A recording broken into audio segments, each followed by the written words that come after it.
প্রিয় দেশবাসী, আসসালামু আলাইকুম। সবাই আশা করি ভালো আছেন। আসলে গতকাল যে বিবৃতিগুলো দেখলাম, যে অবস্থা বাংলাদেশের জন্য এখন, তো আমরা মনে হয় আরামে জাহেলিয়ার যুগে এসে বসবাস করছি। আমরা যে বাংলাদেশে বসবাস করছি এটা কিন্তু আমাদের মনে হচ্ছে না। কারণ প্রকাশ্য দিবালোকে পাথর মেরে একটা মানুষকে হত্যা করা, এটা কতটুকু গ্রহণযোগ্য? মানুষের মানবতা, মানুষের বিবেক কোথায় আজ? একটা মানুষ অপরাধ করুক, অপরাধ করতে পারে সে, কিন্তু তার তো ক্ষমা আছে। কিন্তু সে ক্ষমার দৃষ্টিকোণ না দিয়ে তার নির্মম ভাবে প্রকাশ্য দিবালোকে পাথর মেরে হত্যা করা, এটা আসলে মানুষের আহ, আসলে আমি বুঝতে পারতেছি না। এই ভিডিওটা দেখে আসলে আমি অনেকটাই এক্সাইটেড হয়ে পড়ছিলাম যে আসলে এটা কি হচ্ছে বাংলাদেশে। আমি তো শুনছিলাম, ছোটবেলায় শুনছি বা বইতে পড়ছি, আয়ামে জাহেলিয়া যুগে মেয়েরা হলে তো তাদের ছোটবেলায় তাদের জীবন্ত দাফন দেওয়া হতো। যে সেটা তো হতো নির্জনে বা এরকম প্রকাশ্য দিবালোকে হইতো, কিন্তু তেমন এইরকম পরিবেশ না যে পরিবেশে বাংলাদেশ এখন অবস্থান করছে। প্রকাশ্য দিবালোকে খুন হচ্ছে, ধর্ষণ হচ্ছে। আসি কোথায় আমরা? আমাদের কোনো আইন নেই, আইনের কোনো প্রয়োগ নেই। এই যে অবস্থা চলতেছে, তাহলে একটা মানুষ কতটা সেফ,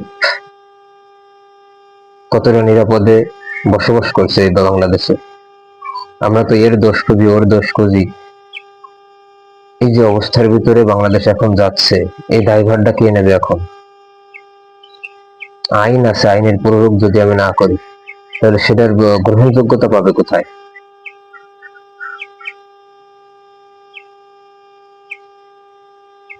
বলেন, আমাদের এই যে গ্রহণযোগ্যতা কোথায় পাবে? আমাদের মানুষের বিবেক বিবেচনা, মনুষ্যত্ববোধ হারিয়ে গেছে।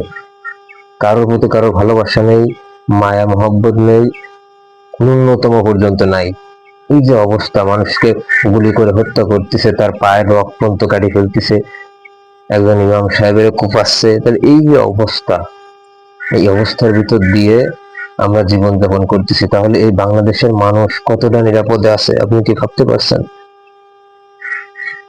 ভেবে দেখেন আপনার আকল দিয়ে, বিবেক দিয়ে, যে আপনি কতটা এবং আপনার ফ্যামিলি কতটা নিরাপদে আছে বাংলাদেশে। কি হচ্ছে এটা? আমি তো বুঝতেছি না। আজ খুন, ধর্ষণ, চাঁদাবাজি নিয়ে মারামারি, গ্যামজাম, পেপার খুললেই ধর্ষণ, খুন, পেপার খুললেই ধর্ষণ, খুন, পত্রিকা পড়া যায় না। এই কি অবস্থা আজ বাংলাদেশের?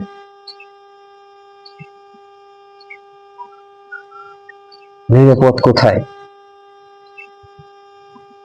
আস্থা কার উপরে রাখবেন আপনি? নিরাপদ ভাবে বসবাস করতে চাইলে আপনি তো করতে পারবেন না, আপনারা করতে দেওয়া হচ্ছে না।